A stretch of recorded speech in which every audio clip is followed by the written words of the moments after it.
Hello welcome दोस्तों, स्वागत करता हूँ फिर से आप सबको आपके अपने इस चैनल में। तो गाइस इस वीडियो के अंदर हम डिटेल्स में डिस्कस करेंगे वाजीरेक्स को लेकर इंपॉर्टेंट न्यूज़ के बारे में। तो फाइनली यहाँ पर इंडियन गवर्नमेंट ने इसके ऊपर ना यहाँ पर रिएक्शन दी हुई है, तो उसके ऊपर पूरा डिटेल्स में यहाँ पर डिस्कस करेंगे और बात करेंगे ये जो अभी इस टाइम पे यहाँ पर पिटिशन फाइल हुई है, तो क्या इसके बेसिस में आने वाले टाइम में हमें फंड्स मिल सकते हैं या नहीं, तो उसके ऊपर भी पूरा डिटेल्स में इस वीडियो के अंदर डिस्कस करने की कोशिश करूँगा।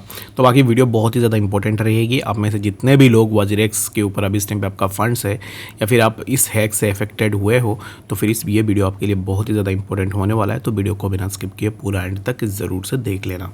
तो फर्स्ट ऑफ ऑल यहाँ पर हम बात करते हैं बीटीसी के बारे में कि एग्जैक्टली बीटीसी में क्या नेक्स्ट मूवमेंट हमें देखने को मिलेगा। प्राइस को अगर आप देखोगे तो price of BTC wasn't able to break above this particular zone, जहाँ से मैंने मार्क किया था कि price will hit around 59,000, but price wasn't able to do so. Reason being price इसी पार्टिकुलर जोन के अबव अपना क्लोजिंग भी नहीं दे पाया, जो कि है 57,482। और अभी इस टाइम पे यहाँ से अगेन प्राइस के लिए हमें थोड़ा ड्रॉप डाउन देखने को मिल रहा है। तो अभी इस टाइम पे नेक्स्ट हम क्या एक्सपेक्टेशन लगा सकते हैं बीटीसी से, तो the next expectation would be that कि प्राइस ये जो अभी इस टाइम पे जोन के आसपास प्राइस कंसोलिडेट हो रहा है, तो इसी जोन के अबव अगर आप देखोगे तो already price got rejection from this particular zone as well.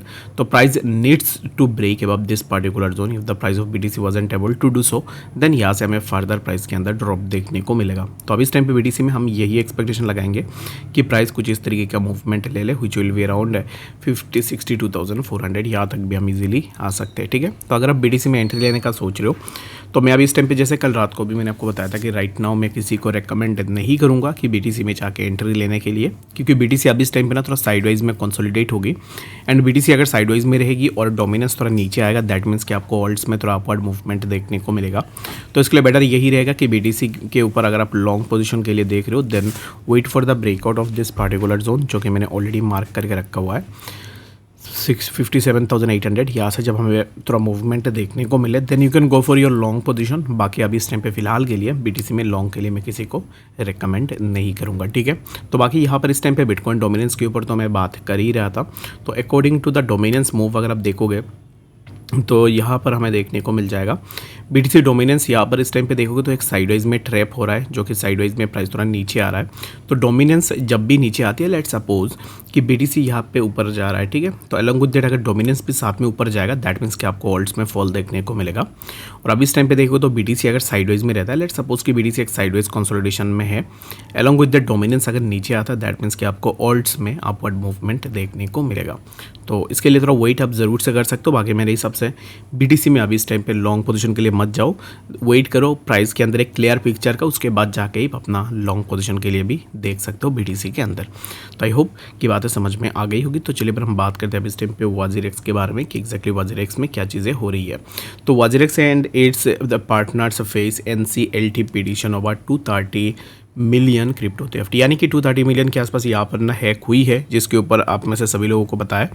NCLT इसका यहाँ पर मतलब क्या होता है? इसका मतलब होता है नेशनल कंपनी लॉ ट्राइब्यूनल, जिन्होंने यहाँ पर 5 अगस्त को इंदौर के ऊपर एक पिटीशन फाइल करके रखी हुई है, जहां पर बोला गया है कि एग्जैक्टली वाजीरेक्स के ऊपर इन्वेस्टिगेट हो कि एग्जैक्टली ये जो फंड चोरी हुई है, तो क्या ये मिसमैनेजमेंट है टीम की तरफ से या फिर ये हैक हुई है वाकई में। तो इस चीज़ के ऊपर अभी इस टाइम पे इन्वेस्टिगेशन होगी।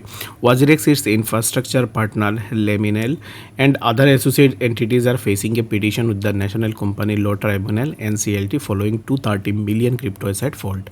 तो यहाँ पर सोर्सेस के अकॉर्डिंग अगर देखोगे तो familiar with the matter told Moneycontrol that the petition filed on August 5। तो August 5 को इंडोर में ये पिटीशन फाइल किया गया है, जो कि सेक्शन 213B के आसपास और section 221 of the companies act 2023 के अकॉर्डिंग कि यहाँ पर केस फाइल किया गया है।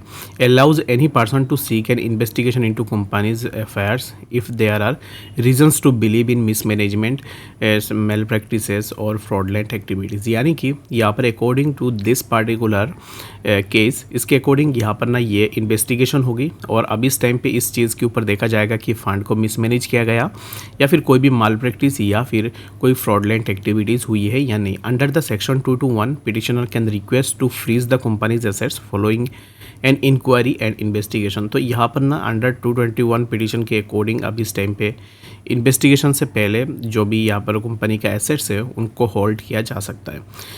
emails have been sent to all the response notifying the same source privacy and development asset। तो अब इस टाइम पे ये जो चीज़ है इसके ऊपर यहाँ पर इन्वेस्टिगेशन होगी और देखते हैं कि एग्जैक्टली आगे आने वाले टाइम में क्या होता है। अगर सब चीज़ें सही रहती है देन वी कैन एक्सपेक्ट कि हमें हमारा फंड्स बहुत जल्द मिल जाएगा। तो यहाँ पर ना इस टाइम पे इंपॉर्टेंट चीज़ ना यही है कि ये जो केस फाइल हुई है, after filing the case of this WazirX ने यहाँ पर ना अपना डिसएग्री किया है कि उन्होंने कोई भी यहाँ पर स्कैम या फिर ऐसा कुछ नहीं किया है, कोई भी फ्रॉड उन्होंने नहीं की है। तो इस चीज़ के ऊपर ना हम थोड़ा वेट कर सकते हैं। But the thing is that कि अगर आप देखोगे तो ये जो केस है ना, ये केस फाइल हुआ है 5th को, यानी कि 5th को यहाँ पर ना ये FIR फाइल किया गया है। एंड अगर आप देखोगे तो मैंने कल भी डिस्कस किया था कि WazirX ने जो अपना FIR फाइल किया है वो क्या है 6th को, ठीक है। तो उसको मैं अगर आपको दिखाऊँ तो एग्जैक्टली आप यहाँ पर भी देख सकते हो WazirX ने 6th को अपना जो भी यहाँ पर पिटीशन है उसको फाइल किया है। पिटीशन इन द सेंस कि WazirX ने जो अपना केस है वो उसका FIR फाइल किया है 6th को। अगर आप यहाँ पर भी आओगे तो इसके ऊपर मैंने डिस्कस भी किया था। तो यहाँ पर अगर आप देखोगे तो 6 अगस्त को ये केस फाइल की है WazirX ने। WazirX की तरफ से अगर 6 अगस्त को ये केस फाइल होती है एंड जिसने FIR किया है उस बंदे ने FIR किया है 5th को, यानी कि WazirX यहाँ पर अगर आप देखोगे तो ये जो the source familiar with the money control petition filed on August 5, यानी कि जो अभी इस टाइम पे इंदौर में केस फाइल हुई है वो हुई है 5th अगस्त को एंड WazirX ने जो केस फाइल की है वो की है 6 अगस्त को, यानी कि इस बंदे ने यहाँ पर इंदौर में ये केस फाइल हो चुकी है WazirX से पहले। अगर एक चीज़ मुझे बताओ कि अगर WazirX इस चीज़ में सही था, अगर WazirX में सब कुछ सही था then why did they go for the case after 10 to 15 days. और यहाँ पर अगर आप देखोगे तो 6th को WazirX का फाइलिंग आती है जो कि FIR के लिए, और अभी इस टाइम पे इस बंदे ने इंदौर में 5th को अपना केस को ऑलरेडी फाइल कर दिया है। तो ये चीज़ ना यहाँ पर बहुत ज़्यादा इंटरेस्टिंग होने वाला है और आने वाले टाइम में देखा जाएगा कि एग्जैक्टली क्या चीज़ होती है और इसके ऊपर हम और भी यहाँ पर कवरेज देंगे। जो भी नेक्स्ट वीडियोज़ होंगे उनके ऊपर भी हम ज़रूर से इसको कवर करने की कोशिश करेंगे। तो इसके लिए आप ज़रूर से यहाँ पर ना चैनल को सब्सक्राइब करके रख लेना और टेलीग्राम एंड यूट्यूब में भी फॉलो कर लेना ताकि आपको वहाँ पर भी डिटेल्स देखने को मिल जाएगा। तो आई होप कि आपको बातें समझ में आ गई होगी। कोई भी डाउट या कन्फ्यूजन है कमेंट सेक्शन में ज़रूर से बताना। मिलते हैं अपडेट्स के साथ, तब तक के लिए गुड बाय।